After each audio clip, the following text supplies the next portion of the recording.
So, good evening.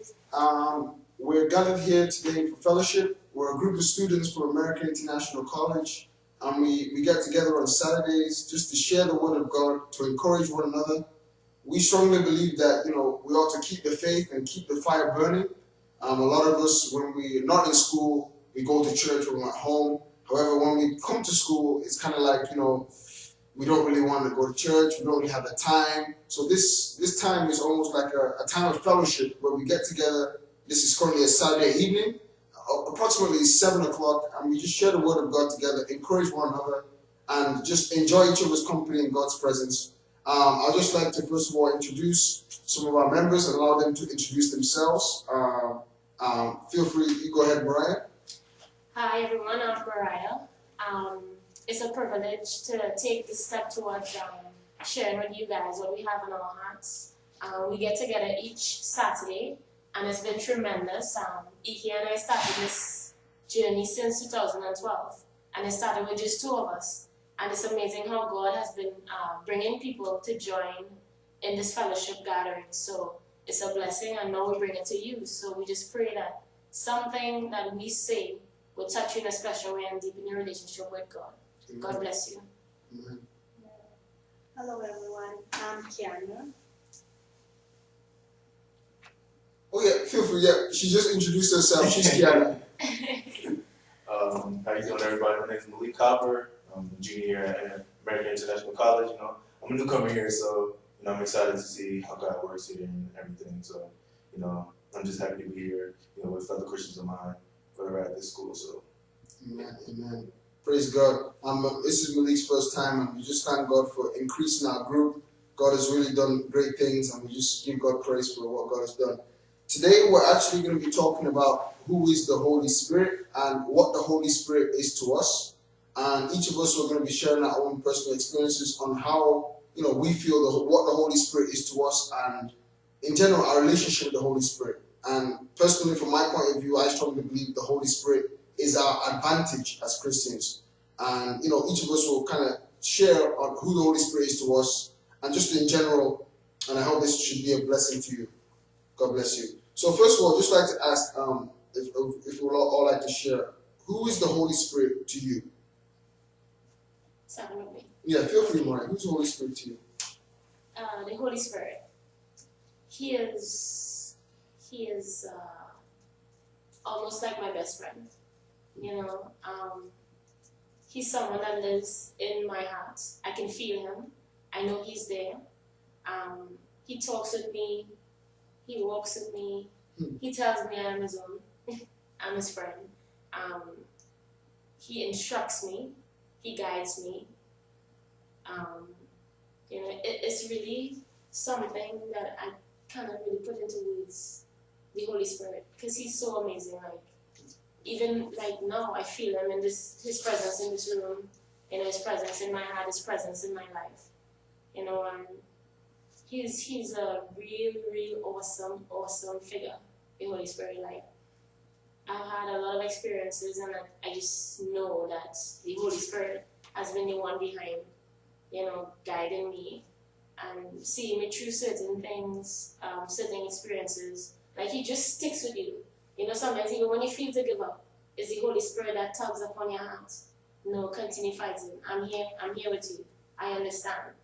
So that's what the Holy Spirit is to me. I think he's someone that gives me strength to continue to go on, just by a simple whisper or a simple, something in your heart that just keeps you going. Hallelujah. Praise God. Praise God. Sister Kiam? Yeah, the Holy Spirit is the Holy Spirit is a companion to me. You're like a constant friend who always directs me, and the Holy Spirit tends to rebuke me anytime I'm about to do something wrong or that is against what God desires. And the Holy Spirit tends to quicken my heart. It tends to tell me what God actually wants me to do. It directs me and order my steps. And also, anytime, let's say, few minutes without the Holy Spirit, where in situations where I allow myself to be controlled by a human desire, I always tend to regret it. So it's kind of, indeed, like I said, he's a constant friend. Sometimes I just like somewhere the Holy Spirit. It's so very close to me that I feel sometimes when I'm about to sleep and I want to wake up, I don't use alarms or sleep.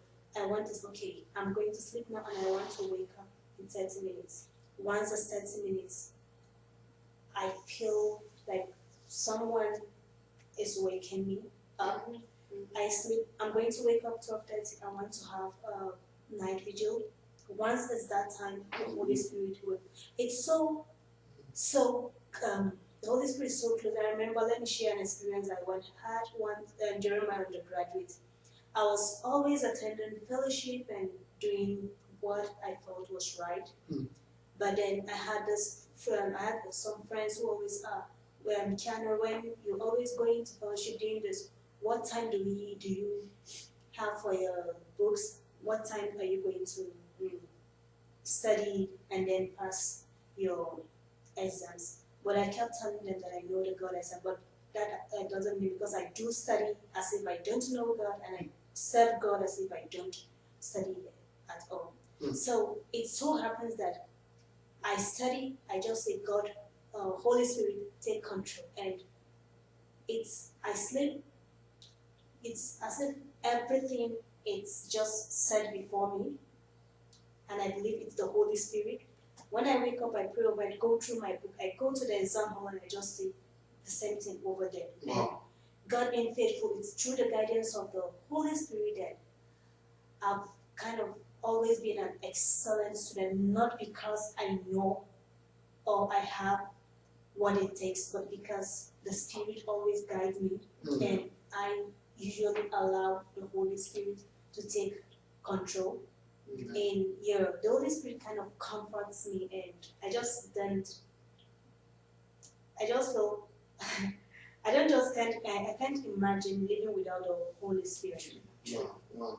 And just like Sister Kiana just mentioned, she can't imagine living without the Holy Spirit. As Christians, the Holy Spirit is our lifetime GPS. The Holy Spirit is our lifetime companion. And the Holy Spirit makes life comfortable for us as Christians. I can strongly share also with that same experience that Kiana just mentioned. Certain times you set alarm, I want to wake up by 6 a.m. But for some reason, the Holy Spirit will wake you up even before your alarm. This happened to me on many occasions. When I'm just looking unto God for strength, I know I slept late, let's say 3 a.m. I have class at 8 a.m. And I'm saying, Holy Spirit, by God's grace. In fact, this happened last week. I slept about 3 a.m. because I was doing work on one piece of work or another. And I have class at 8 a.m. And I asked the Lord to wake me up before, I don't want to be late. So not only did God wake me up before my alarm, I was able to shower, get myself ready, and go to class still awake and alert. And I just thank God for that strength as well. I can also share with that experience with the tests. Before I study, I don't study with my own knowledge, because you can study, you can read, but then who says you're going to remember it in the exam? It's the Holy Spirit that will bring things to your remembrance. You see, we read here from John 14:26.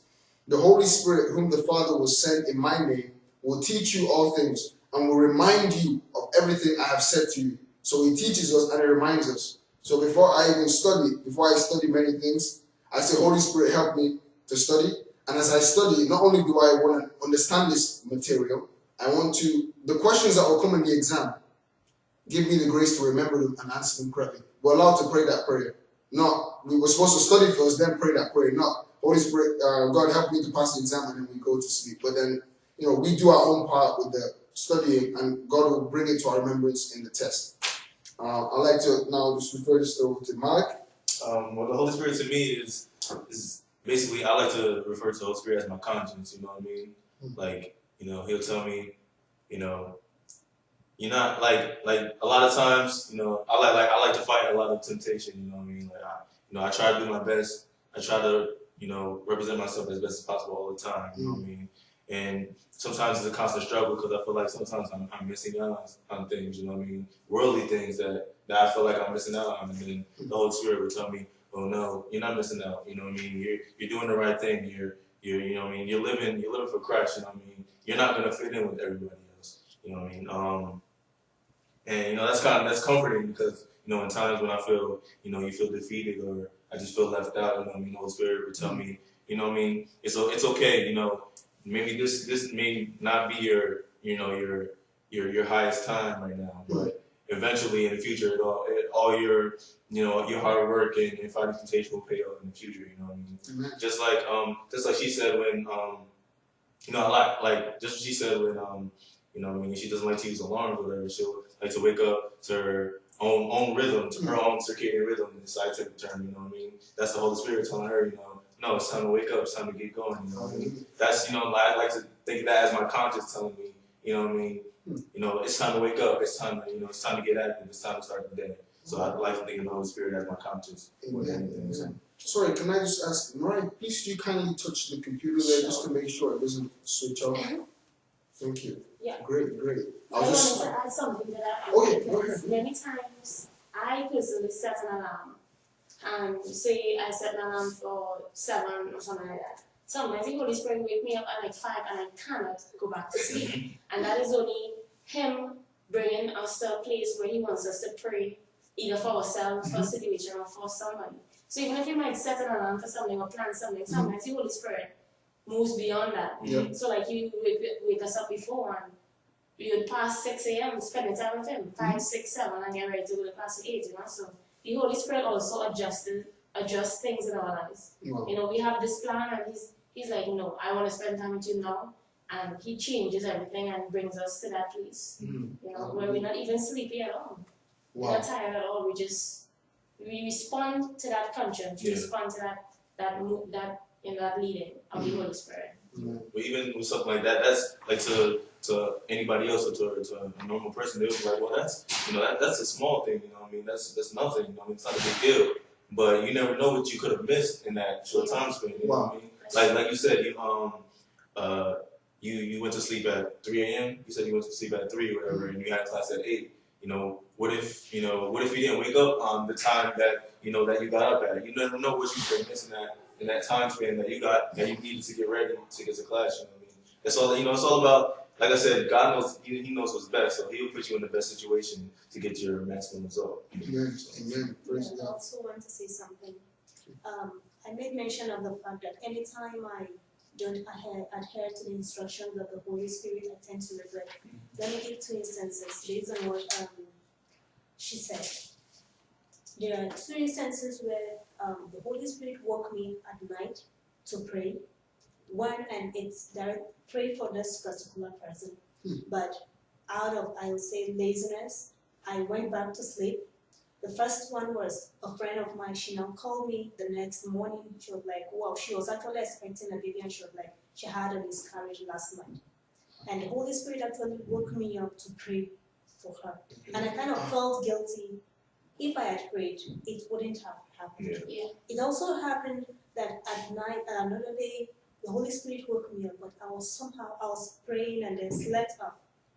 The next morning, my sister called me, informing that she had lost her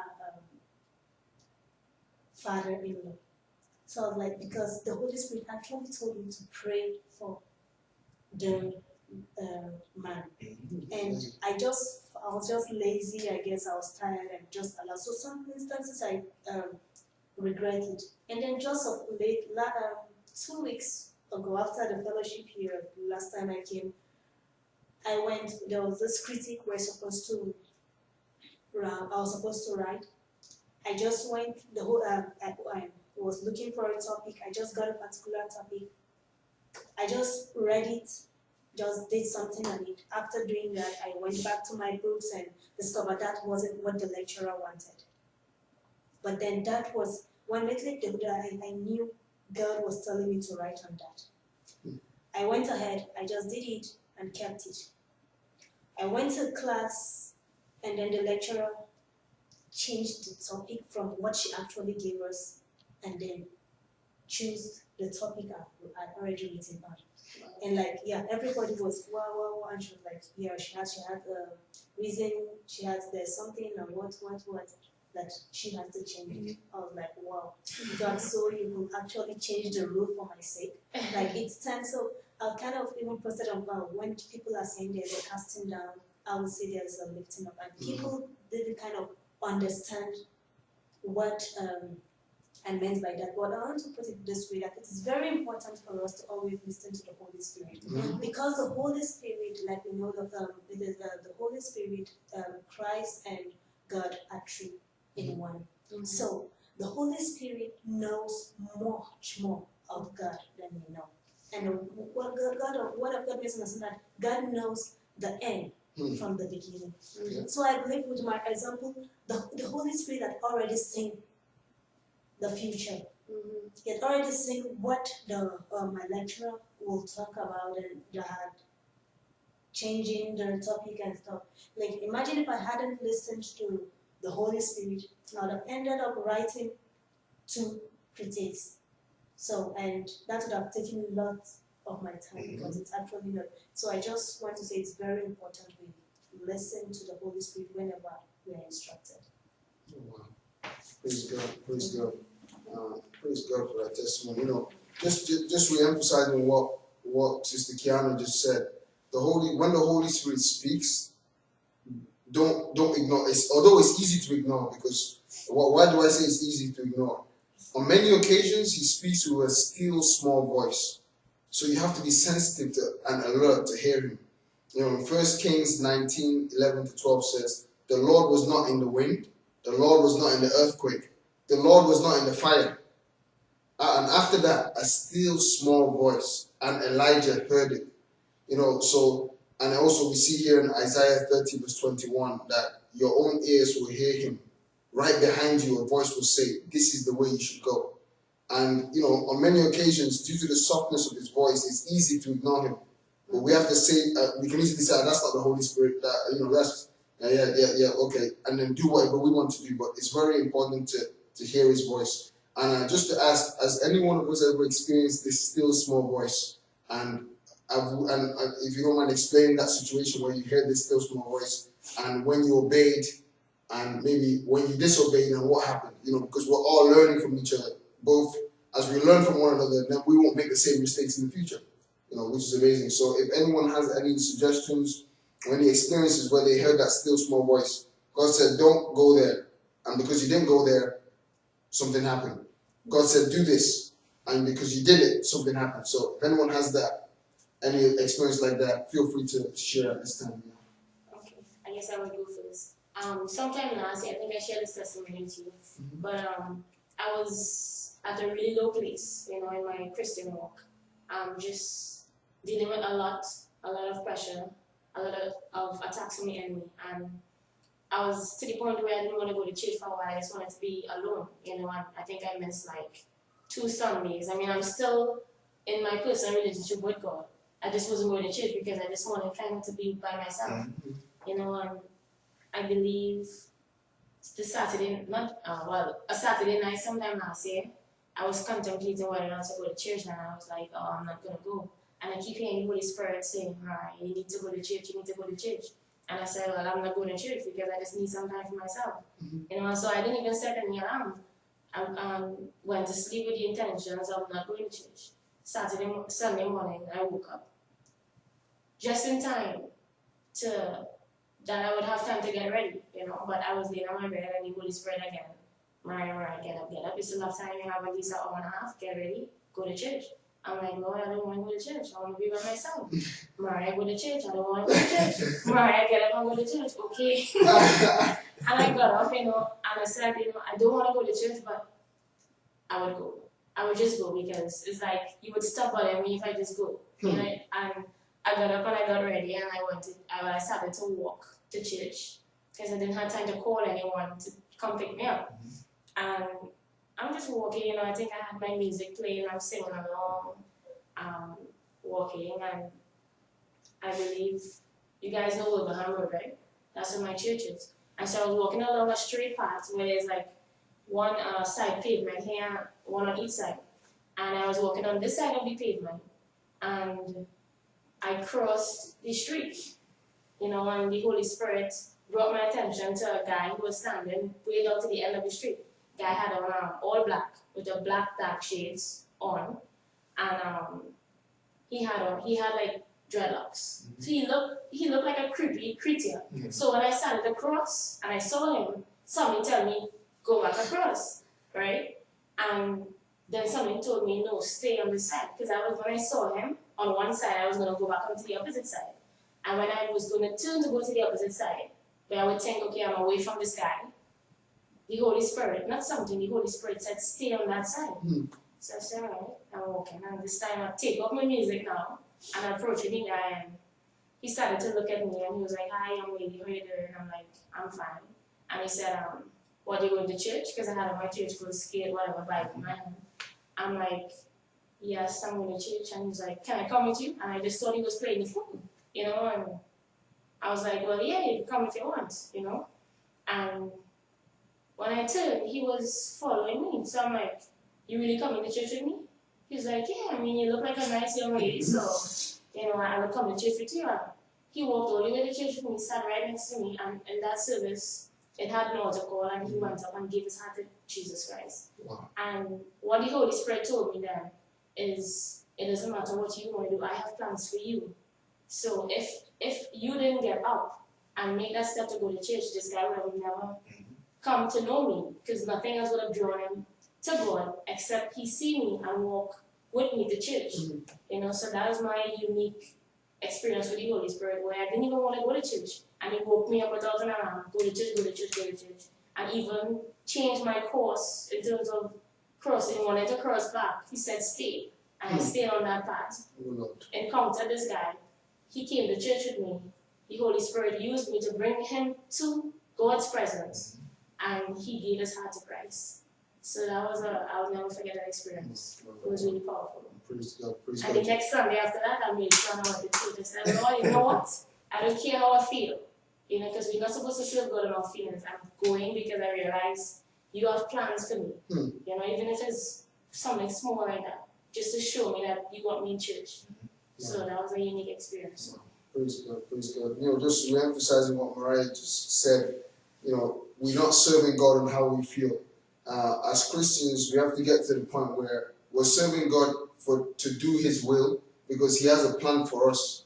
So we're not doing things that, okay, this will please us, because if we do things whenever it's comfortable for us, things won't be done. Sometimes we have to go that extra mile. And with the mentality is, I'm not doing it to please myself, I'm doing it to do God's will.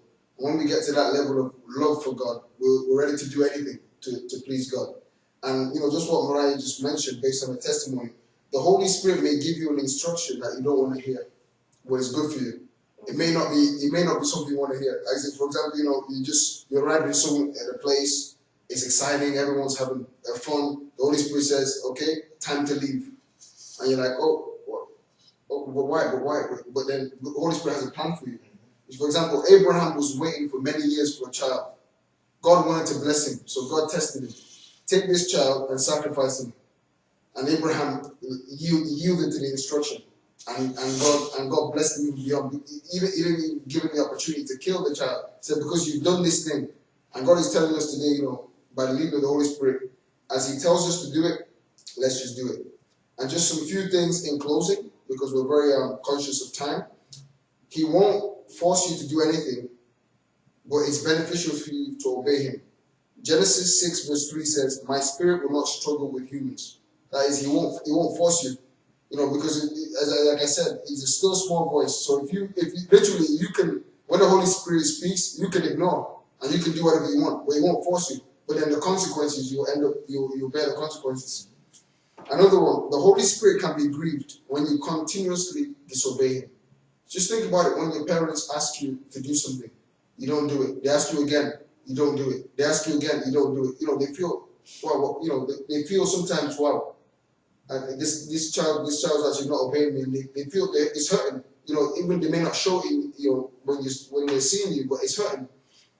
And eventually, we may get to that point where they may actually stop instructing you, and that's the dangerous part. When your parents stop speaking to you, that is the most dangerous part. When they stop giving you corrections, That's dangerous. That's dangerous. You know, we see here that the Holy Spirit can be quenched. That means you stop hearing Him. 1 Thessalonians 5:19 says, "Do not quench the Spirit." So just like your parents can be instructing you, don't do it. Wow, I didn't do it the first time. He didn't do it the second time. Okay, I'm not gonna bother telling him again the third time because I know he's not gonna do it. That won't be us by God's grace. And you know, let's just keep yielding to the instructions of the Holy Spirit, and God will continue to guide us in Jesus' name. Amen.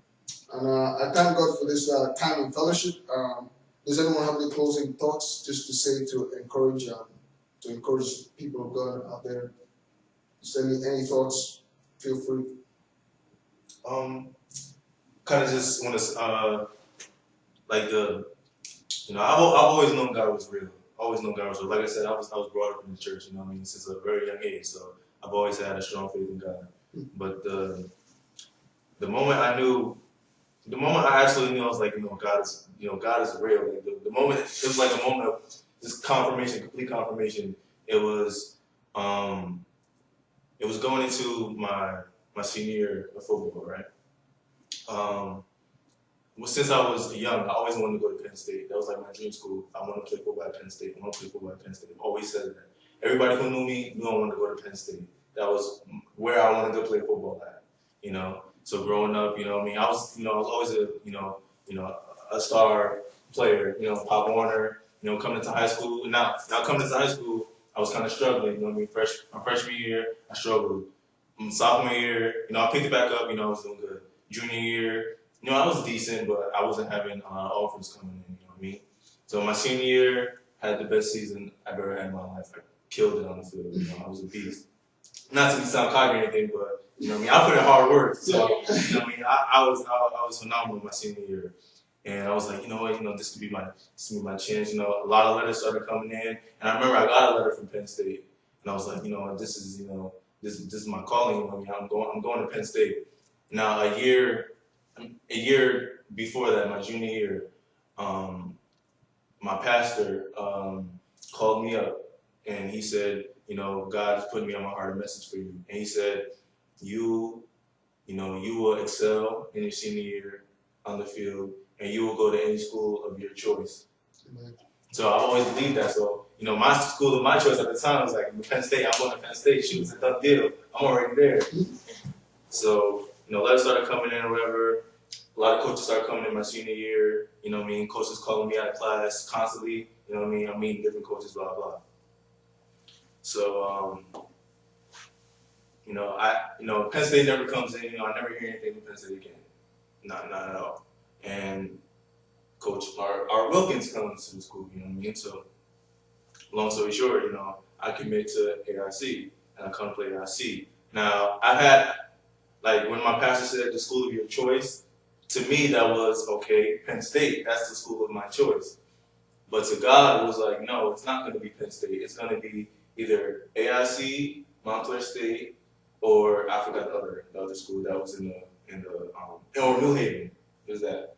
So I ended up picking AIC, and that wasn't the school I had in mind, but I was still happy, I got a full scholarship to come here, It was a great opportunity to come here.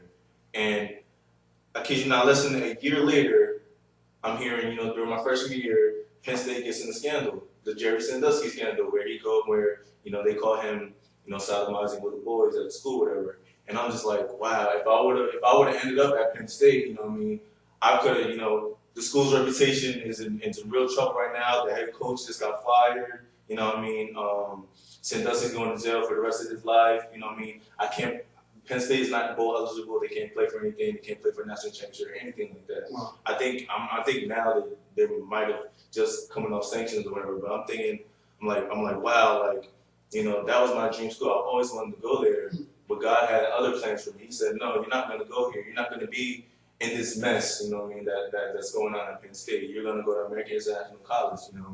And I'm not sure what my purpose here is yet. I haven't discovered it yet, but I just thank God for, putting me in this position. He put me in the best position, even though I might not feel like it now, or I might not know what my purpose is here. Eventually I'll figure it out, and I just thank him for not allowing me to be in that predicament. Amen. Amen.